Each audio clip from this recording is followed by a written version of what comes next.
Hello there, folks. Welcome to Existential Sunday. Welcome to all of you who will watch this later, which is the majority of you. If we have not met, whether you're watching live or later, my name is Corey, and I am the host of a podcast called Existential.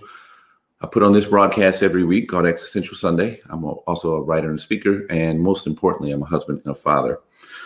And I just want to say welcome to all of you. Welcome to those of you who may be watching for the very first time. You've never watched an Existential Sunday broadcast before. What this broadcast is about and for is deconstruction and decolonization of faith, spirituality, and other worldviews, however you view the world. There are lots of us that are going through this process of reevaluating, reimagining, asking questions, and letting those questions and the mystery of those questions sit with us. In fact, if you subscribe to the podcast Existential, in my most recent episode, I actually talk a lot about the value of curiosity and what certainty does to faith. So anyway, that's the space that you've walked into. I want to take a couple minutes and share something with you that's just kind of been resonating with me as of late. I said last week that this season that we're in right now, from the time last Saturday that we found out that President-elect Biden and Vice President-elect Kamala Harris had won the election. Let me just pause for a moment to say, it is amazing to me that the statement I just made is somehow partisan and, depending upon who you're talking to, controversial. But anyway, you know that. So when I guess it is here and there. Anyway, keep going there.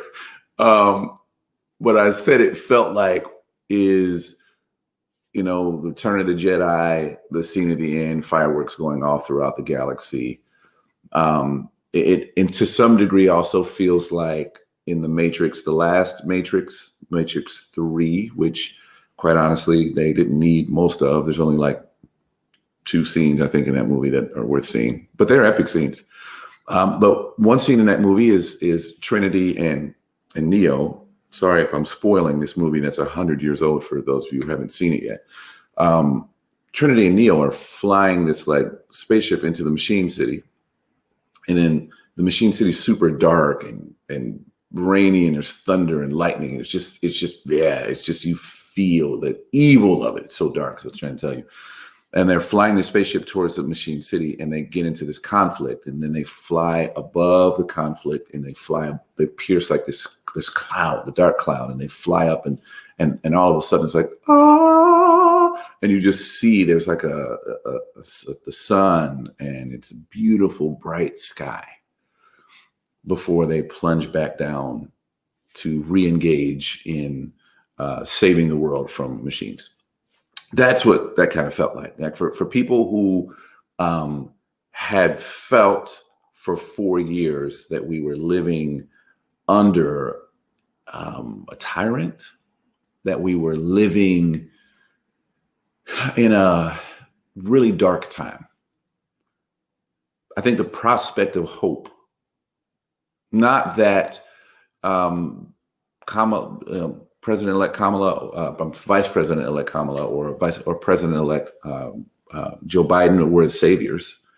Not that any politician is going to sit down in the Oval Office and undo hundreds of years of tension and oppression and white supremacy. I mean, no one thinks that. No one believes that that's the case. It's just that it was better than the last 4 years. And I imagine that when news that the Messiah was on the planet reached the Jewish people of that day, there was a similar feeling. There was this feeling of we can breathe again. There was this feeling of relief, this feeling of hope. that the long-awaited Messiah. Sorry for this shadow, by the way. I can't do anything about it. If it's bothering you, I apologize. It's kind of bothering me, but let me get through it. That the long, dark night was over. And they looked to the Messiah for hope. And let me just give you guys a little bit of history on this, okay? This is going to be a little bit heavier on the Jesus tradition talk. So for those of you who are like, you can either bear with me or you can't. I get it. But I'm going to do some historical context and then sort of make a point, and then we can all go about our day. But the people who Jesus came to, the Jewish people, for those of you that haven't really thought about this, were people who had been enslaved. They were people who had been conquered. They were people who had been exiled. They had been carried off to Babylon. And when they were freed from Babylonian captivity, many of them decided to stay in Babylon. Some decided to go back to their Palestinian homeland, the region of Palestine, to reestablish a way of living, only to come back and find out that the land was already occupied by the Romans. So they go back to what is their homeland, but there's new rules. Their temple was rebuilt by the Romans, but the Romans rebuilt their temple with idols and statues of Roman gods in place inside their temple. So for a Jewish person who was told their whole life that you're not supposed to have idols, that you were expressly forbidden from having graven images. I mean, if you're a Jewish person, you remember the story of from the desert when they created a statue and Moses came down and was mad, and all this stuff happened, and you've heard about God's wrath towards people who erect these images. You have been a part of the story of Babylon, where Nebuchadnezzar asked everyone to bow down to this giant statue of him. So you have seen what it looks like for dictators and tyrants and kings and rulers to rule in such a way that ask you to compromise your deeply held beliefs in order to pledge your allegiance to this dictator. And so I imagine that if you are a Jewish person living in, well, I guess I'll call the first century. It's probably not the first century. It's the pre-first century when Jesus was alive, and you hear there is a Messiah on the planet. You as a Jewish person, your imagination is that there is going to be some relief, that like you're about to have your way of living, the way that Yahweh, your God, has established for you to live, that's about to be restored. So you have a lot of hope in that. In fact, there's this moment with the disciples after Jesus in the story, which, by the way, let me say this before I put a pin in that. There are some people who are watching this, or maybe people who don't believe in the history of Jesus that I'm explaining right now, which is fine. You don't have to. But none of us are unaffected by the Jesus story. None of us are unaffected by Judeo-Christian beliefs. Certainly none of us that live in the United States. Because whether you like it or not, whether you're an atheist, agnostic, whether you're Protestant, Catholic, Muslim, Buddhist, Hindu, if you live in the United States, you are affected by the ideas of the Judeo-Christian faith. So I just want to put that out there for those of you that wondering, why this stuff matters. It matters whether you believe it or not, because you are affected by it. So anyway, once they hear that Jesus is roaming the earth, they believe that they are going to have that Messiah is going to, reestablish order. And there's this moment after the resurrection, according to the gospel accounts of Jesus' life, that the disciples ask him point blank, are you going to restore Jewish rule? Are you about to, now that you have proven to be the Messiah by Death not holding you down. Death could not hold you down. That's for you, Nani. There's some music. If you are, you've established that. So now are you going to basically take office? Are you going to walk up to Caesar and thump him on the head and like tell him to get out of here? Like, is that your next move? And then Jesus, as Jesus always does, leaves. Not that he always leaves, but Jesus like is not found where people think they're going to locate him.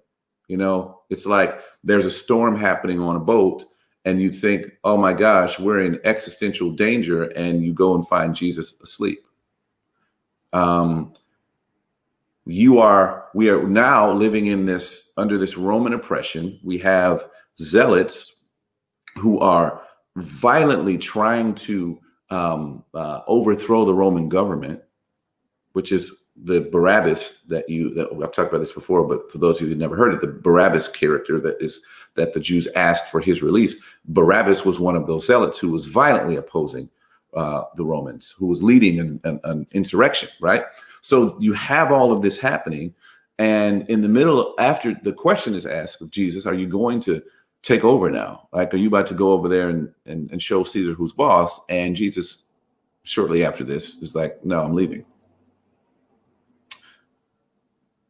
And what happens next is, we see this throughout the first century, is that there's persecution of Christians, there's torture, there's the Colosseum and the fighting with animals and all of these sorts of things that Jesus leaves the disciples to deal with, leaves the followers of the way to deal with. Now, I'm saying all this to say to you that there's this idea out there that Jesus/Christians are apolitical, that there is that there is a virtue in not participating. And I don't even think that this is just a Christian ideal.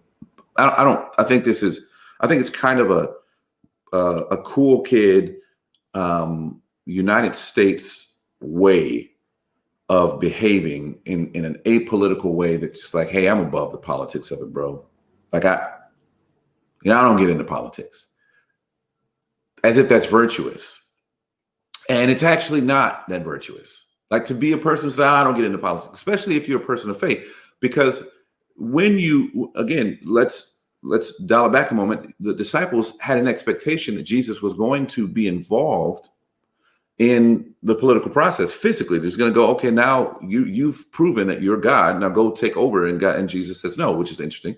But after this, it's not as if they go, well, we're going to disengage from politics also. No, they continue to share ideas under a Roman dominated world about another way of being, which is politics, which is political. Anytime you're talking about how society is arranged, which is exactly what they were doing, you are threatening the status quo. You are threatening whatever political system there is that is established, especially in their day, because there wasn't a two-party system. They didn't have, we lament the fact that we have a two-party system, and I understand that lamentation.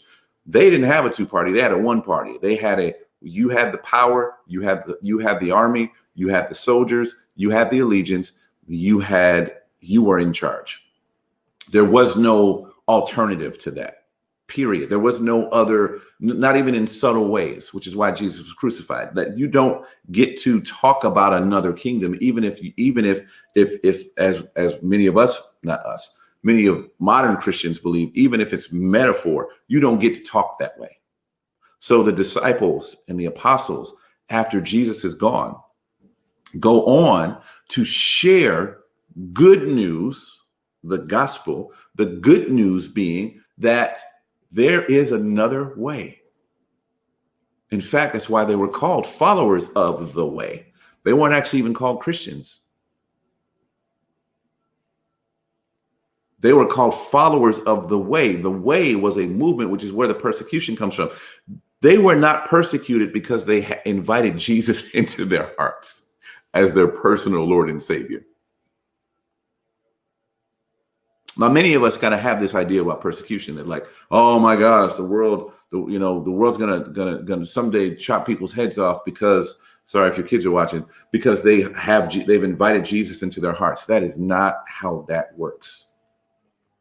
It is not simply because you invite Jesus into your hearts. It wasn't for them in the first century. It was because, watch this now. Hold on. I can't believe I just said, watch this now. I was halfway joking, but I didn't smile. But I still can't believe I did it. It was because they were followers of a way that was different than the way the Romans were. The Romans were about law and order and allegiance to Caesar. Followers of the way were about justice and compassion and challenging the status quo. And if you don't believe they challenge the status quo, every time the writers of the Second Testament, the followers of the way, wrote this whole, what ultimately became part of the Bible, when they're writing these letters, before these letters were ever considered Bible, when they were writing these letters, the way that they wrote them was an absolute challenge to status quo. Every time women are mentioned and put in prominent positions, which is what the writer Luke does a lot. If you read the Gospel of Luke, there's many moments where women are positioned in ways that nobody would ever do in the time that he was writing. When you read the apocalyptic book that John wrote towards the end, and many people take this to mean, John was foreseeing our day. He was looking into the future and seeing airplanes and the Antichrist that's coming in the future. Well, actually, when John was writing this, John was writing very much so about what was happening right then and there. When he's talking about a mark of the beast, he's talking about the beast. Again, I've talked to you guys about Caesar's coins. He's talking about exchanging of propaganda for goods and services, and talking about how that opposes the way. He was not talking about a future. He was writing about a present. Now, I'm not going to argue with those of you who are, watch Jack Van Impe and forget the other dude's name. Does a lot of end time prophecy stuff. You know what? If there is some parallels and some layers you can lay on top from the past to the present, that's always the case. But I'm not, but you can miss me with this. He was writing to predict the future. That's just no one I take seriously as a scholar actually thinks that way. That came out stronger than I wanted it to, but it's still true. So let me come back to the point I'm trying to make. Sorry, I know I'm kind of dancing around everywhere, but I'm feeling this, so I was running with it, right? This idea, I'm sorry that they're doing the yard outside too. I'm sure that's annoying because it's annoying me. This idea prevalent. I saw it on a T-shirt of a friend of mine. Jesus above, or Jesus over politics. I think that it seems virtuous, but it's actually really dangerous because in some regard, it leads us to distance ourselves or to choose not to participate in when the world needs us to participate. Right now, I'll tell you this 18 minutes in, I'm pre-recording this because right now I am away with my wife. As you're watching me, I'm away with my wife because to celebrate our anniversary. But at the time that I'm actually recording this, the president has yet to concede this election. The president is low key. Maybe not even low key. There is a coup attempt that is underway. Throughout history, when a president in the United States loses, Van Jones does an incredible TED Talk about this, just sort of explaining what these moments that we're living in right now look like normally. But the initiation of the peaceful transfer of power sits with the person in power conceding and saying, I have lost, let's get behind this other person. We have a president who has lost, whose supporters and loyal followers are all also refusing to admit that there's loss and claiming that there was fraud and there was all these other things. And there's all of that being a smokescreen for Caesar to remain in power. And the reason why I chose or felt like today was an important time to talk to people of faith and say, hey, you can't afford to not participate and to be apolitical, is because we could very well be facing the existential threat of a president not peacefully handing over power, which I'm not going to tell you what should scare you, but for any person, which the irony is there's so many evangelicals who have been shouting and screaming about American democracy. For any person who has learned to live in a free-flowing political structure where I can even do videos like these and be critical of the current occupant of the White House. If that's what we are talking about wanting to maintain, the freedoms that we so love in the United States, they are being threatened. The way that the people decide through our process of election, like, it is being threatened right now by someone who's refusing to leave. And I believe that part of how these sorts of things happen is that ordinary citizens decide to just go along with it, because within our culture there's this idea that, well, politics are messy, and especially for people of faith to go, oh, politics are messy. Let's just sing some songs. Let's just make sure we have our right to worship. Let's just make sure that, Jesus remains firmly in our hearts. And then all this other stuff will take care of itself. Now, listen, the irony for me is that it's not like I can completely throw all that out, because there is some evidence of Jesus being different when it comes to politics, because he did leave. But here's why I think the point of Jesus leaving is, it's not that Jesus was like, I am leaving because I don't want to participate in the politics, because he did tell his disciples, you go out into the whole world and talk about this thing that you've seen, this way of treating women and orphans and widows and strangers and the sick and the outcast and the broken. You go talk about the way we do that all over the world. And the way that we do this bottom up way, this last being first and the first last, this, if you want to be great, be a servant. This way, go tell everyone about it.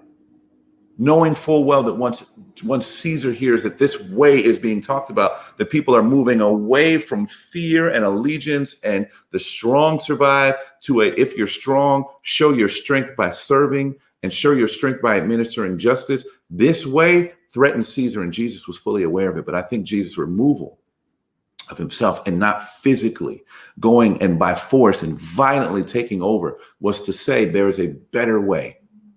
And now in our society, we've actually seen this. The data bears this out. History bears this out, that nonviolent resistance has proven to be by far the most effective way of resisting oppression, of resisting dictatorships, of resisting tyranny. So Jesus decides in his divine wisdom and in the divine wisdom of the Creator that we're not going to be violent. What we're going to do is insist, in the face of violence, in the face of the Colosseum, in the face of persecution, that we're going to insist that the way that we believe and pass down to our children and their children will ultimately win. And we are still thousands of years later living with the reality and the knowledge that the way of justice has the divine energy and power of the Creator behind it. So despite the fact that there is energy from the other side that says, hey, we want to keep a white supremacist in office, and we're going to support the white supremacist who says he's not leaving, despite the fact that the country, by popular vote and electoral college, the way that the entire system is built, has said, we no longer want you as president. I'm going to stay anyway. And the loyal followers, the those folks who have pledged their allegiance to him continue to support that. And to be honest with you, my greatest issue is not with them. My greatest issue is with the folks who continue to act as if being apolitical is somehow virtuous. It's not, especially not times like these. I'm not telling you to be partisan, but I am asking that I'm asking any person of faith that uses your eyes and looks out and sees what's happening in the world, right? Sees that there are ideas about a more just way of handling people of color, a more just way of dealing with immigration, a more just way of dealing with religious differences. And that more just way is not by banning anyone that we don't agree with from entering the country, or anyone whose skin is too dark, anyone too low on the caste system of the world, which throughout the world, darker skinned people are lower on the caste system for many reasons, which I won't go into today. But that throughout the world, people lower on the caste system are treated poorly.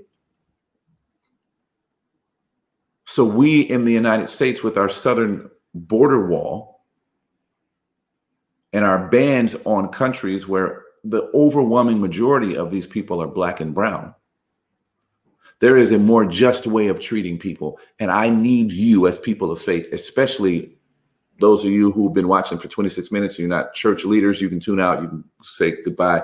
Thank you for sharing. Thank you for watching. Thank you for commenting. But to the church leaders out there, I pray to God there's some church leaders watching this. We cannot afford for you to continue to act as if what we are living in now are normal times, are times where it's okay to just turn a blind eye to what's happening in the world and to say and do nothing about it,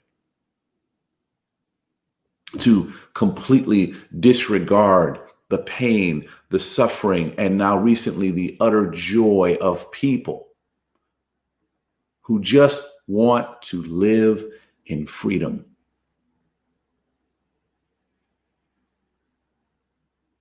We cannot continue to ignore. We cannot continue to live with this imperial religious idea that continues to make us march out an apolitical Jesus who did, like, as if he had no ideas about the way the world should be arranged. Lastly, I'll say this and I'm done, because and I'm not even. I know that my thoughts haven't even connected today in a linear way, and I apologize for those of you who need linear for it to make sense. I do really apologize. It wasn't linear today.